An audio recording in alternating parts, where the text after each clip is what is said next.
Hello friends, എല്ലാവർക്കും എൻ്റെ ഒരു പുതിയ വീഡിയോയിലേക്ക് സ്വാഗതം. ഇന്ന് ഞാൻ വന്നിരിക്കുന്നത് 5 വ്യത്യസ്ത കളറിലും രുചിയിലുമുള്ള നാരങ്ങ വെള്ളത്തിൻ്റെ റെസിപ്പിയുമായാണ്. അപ്പോൾ നിങ്ങൾ ഈ വീഡിയോ സ്കിപ്പ് ചെയ്യാതെ അവസാനം വരെ കാണുക. ഈ 1 glass orange colour lemon juice ഉണ്ടാക്കുവാനായി ഞാനിവിടെ എടുത്തിരിക്കുന്നത് ഒരു മീഡിയം സൈസ് നാരങ്ങ പിഴിഞ്ഞെടുത്തത്, ചെറിയൊരു കഷ്ണം ക്യാരറ്റ് തൊലി കളഞ്ഞ് ചെറുതായി അരിഞ്ഞത്, മധുരത്തിന് ആവശ്യമായുള്ള പഞ്ചസാര. ഞാനിവിടെ 1.5 ടീസ്പൂൺ പഞ്ചസാരയാണ് എടുത്തിരിക്കുന്നത്. വേണമെങ്കിൽ 1-2 പുതിന ഇലയും ഒരു ചെറിയ കഷ്ണം ഇഞ്ചിയൊക്കെ ചേർക്കാം. ഞാനിവിടെ ചേർത്ത് കൊടുത്തിട്ടില്ല. അപ്പോൾ ഇതെല്ലാം കൂടി മിക്സിയുടെ ഒരു ജാറിലേക്കിട്ട് അല്പം മാത്രം വെള്ളമൊഴിച്ച് നന്നായി അരച്ചെടുക്കുക. ക്യാരറ്റ് നല്ലപോലെ അരഞ്ഞ ശേഷം നമുക്ക് ആവശ്യത്തിനുള്ള വെള്ളമൊഴിച്ച് അരിച്ച് ഒരു സെർവിങ് ഗ്ലാസ്സിലേക്ക് എടുക്കാം. തണുപ്പ് ഇഷ്ടമുള്ളവർക്ക് ഐസ് ക്യൂബൊക്കെ ഇതിലേക്ക് ഇട്ട് കൊടുക്കാം. ഞാനിതിലേക്ക് ഒരു അരമണിക്കൂർ കുതിർത്ത് വച്ചിരുന്ന കറുത്ത കസ്കസ്, അതായത് സബ്ജ സീഡ്സും കൂടെ ചേർത്ത് കൊടുത്തിട്ടുണ്ട്. അപ്പോൾ ഓറഞ്ച് കളറിലുള്ള ക്യാരറ്റ് ലെമൺ ജ്യൂസ് റെഡി.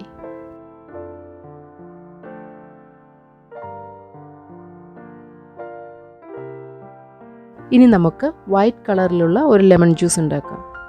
അതിനായി ഞാനിവിടെ ഒരു 3 കാഷ്യൂനട്ട് വെള്ളത്തിൽ കുതിർത്ത് വെച്ചിട്ടുണ്ട്. നാരങ്ങ വെള്ളത്തിന് വെള്ള കളർ കിട്ടുന്നതിനായി ഒരു 2 കാഷ്യൂനട്ടൊക്കെ മതിയാകും. അതിൽ കൂടിക്കഴിഞ്ഞാൽ ചിലപ്പോൾ കാഷ്യൂനട്ടിൻ്റെ ടേസ്റ്റ് ആവും മുന്നിട്ട് നിൽക്കുന്നത്. പിന്നെ ഒരു ഏലക്ക തൊലി കളഞ്ഞത്. ഞാനിവിടെ 1-2 അരി മാത്രമേ എടുത്തിട്ടുള്ളൂ. പിന്നെ ഒരു നാരങ്ങ പിഴിഞ്ഞതും ആവശ്യത്തിനുള്ള പഞ്ചസാരയും. ഞാനിവിടെ പുതിനയുടെ 2-3 ചെറിയ ഇലയും കൂടി ചേർത്ത് കൊടുത്തിട്ടുണ്ട്. അപ്പോൾ ഇതെല്ലാം കൂടി മിക്സിയുടെ ഒരു ജാറിലേക്കിട്ട് 4-5 ടേബിൾ സ്പൂൺ മാത്രം വെള്ളമൊഴിച്ച് നന്നായി ഒന്ന് അരച്ചെടുക്കാം.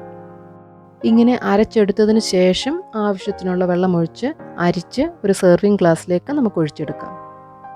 അപ്പോൾ വൈറ്റ് കളറിലുള്ള ലെമൺ ജ്യൂസും ഇവിടെ റെഡി ആയിട്ടുണ്ട്. ഇനി നമുക്ക് ഒരു റെഡ് കളർ ലെമൺ ജ്യൂസ് ഉണ്ടാക്കാം. ഇത് കുട്ടികൾക്കൊക്കെ വളരെ ഇഷ്ടമാകും. അതിനായി ഞാനിവിടെ എടുത്തിരിക്കുന്നത് ചെറുതായി അരിഞ്ഞ കറുത്ത മുന്തിരിയാണ്.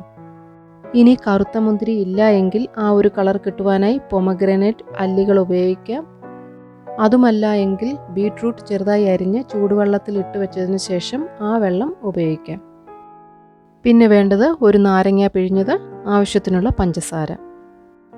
വേണമെങ്കിൽ 2 ചെറിയ പുതിന ഇലയും ഇഞ്ചിയും ഒക്കെ ചേർത്ത് കൊടുക്കാം. ഞാനിവിടെ ചെറിയ 2 പുതിനയുടെ ഇല മാത്രമേ എടുത്തിട്ടുള്ളൂ. അപ്പോൾ ഇതെല്ലാം കൂടി ഒന്ന് അരച്ചെടുത്ത് ആവശ്യത്തിനുള്ള വെള്ളമൊഴിച്ച് അരിച്ചെടുത്തതിന് ശേഷം നമുക്കൊരു സെർവിങ് ഗ്ലാസ്സിലേക്ക് ഒഴിച്ചെടുക്കാം. തണുപ്പ് ഇഷ്ടമുള്ളവർക്ക് ഐസ് വാട്ടർ ഉപയോഗിക്കാം. സെർവ് ചെയ്യുമ്പോൾ ഐസ് ക്യൂബ് ചേർത്ത് കൊടുക്കാം. അപ്പോൾ നമ്മുടെ റെഡ് കളർ ലെമൺ ജ്യൂസും റെഡി.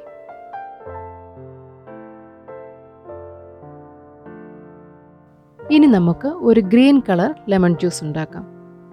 അതിനായി നമുക്ക് വേണ്ടത് ഒരു 10-12 പുതിനയുടെ ഇല, ഒരു ചെറിയ കഷ്ണം ഇഞ്ചി, ഒരു നാരങ്ങ പിഴിഞ്ഞത്, ആവശ്യത്തിനുള്ള പഞ്ചസാര. ഞാനിവിടെ ഒരു നുള്ളു ഉപ്പും കൂടി ചേർത്തിട്ടുണ്ട്. അപ്പോൾ ഇതെല്ലാം കൂടി ചേർത്ത് അരച്ച് ആവശ്യത്തിനുള്ള വെള്ളവും ഒഴിച്ച് അരിച്ച് ഒരു സെർവിങ് ഗ്ലാസ്സിലേക്ക് ഒഴിച്ചു കഴിഞ്ഞാൽ നമ്മുടെ ഗ്രീൻ കളർ ലെമൺ ജ്യൂസും റെഡി. നമ്മളിപ്പോൾ ഇവിടെ 4 ടൈപ്സ് നാരങ്ങ വെള്ളം ഉണ്ടാക്കി കഴിഞ്ഞു. ഇനി 5ാമത്തെ നാരങ്ങ വെള്ളം. ഇതാണ് നമ്മുടെ പഴയ സാക്ഷാൽ നാരങ്ങ വെള്ളം. ഇതിന് പ്രത്യേകിച്ച് കളറൊന്നുമില്ല കേട്ടോ.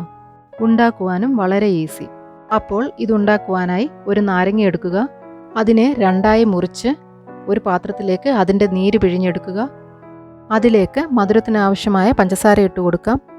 മധുരത്തെ ബാലൻസ് ചെയ്യാനായി അല്പം ഉപ്പും ഇട്ട് കൊടുക്കാം. ഇനി മധുരം ഒട്ടും വേണ്ടാത്തവർക്ക് ടേസ്റ്റിനുള്ള ഉപ്പ് മാത്രമായും ഇട്ട് കൊടുക്കാം. ഇതെല്ലാം കൂടി നല്ലപോലെ ചേർത്തിളക്കിയതിന് ശേഷം എരിവൊക്കെ ഇഷ്ടമുള്ളവർക്ക് വേണ്ട എരിവ് അനുസരിച്ച് പച്ചമുളക് ചെറുതായി അരിഞ്ഞ് ഇതിലേക്ക് ചേർത്തിളക്കി കൊടുക്കാം.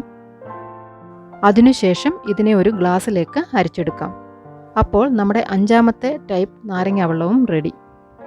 നിങ്ങളും ലെമൺ ജ്യൂസ് ഇനി ഇതുപോലെയൊന്ന് ഉണ്ടാക്കി ട്രൈ ചെയ്ത് നോക്കുക. കുട്ടികൾക്കൊക്കെ തീർച്ചയായും ഇഷ്ടപ്പെടും. നിങ്ങൾക്ക് ഈ വീഡിയോ ഇഷ്ടമായെങ്കിൽ പ്ലീസ് ലൈക്ക് ആൻഡ് കമൻറ്റ്. പുതിയ വീഡിയോസിൻ്റെ നോട്ടിഫിക്കേഷൻസ് ലഭിക്കുന്നതിനായി ചാനൽ സബ്സ്ക്രൈബ് ചെയ്ത് ഓൾ ബെല്ലൈക്കൺ ഇനേബിൾ ചെയ്യുക. അപ്പോൾ പുതിയൊരു വീഡിയോയുമായി വരുന്നതുവരേക്കും എല്ലാവർക്കും നന്ദി, നമസ്കാരം.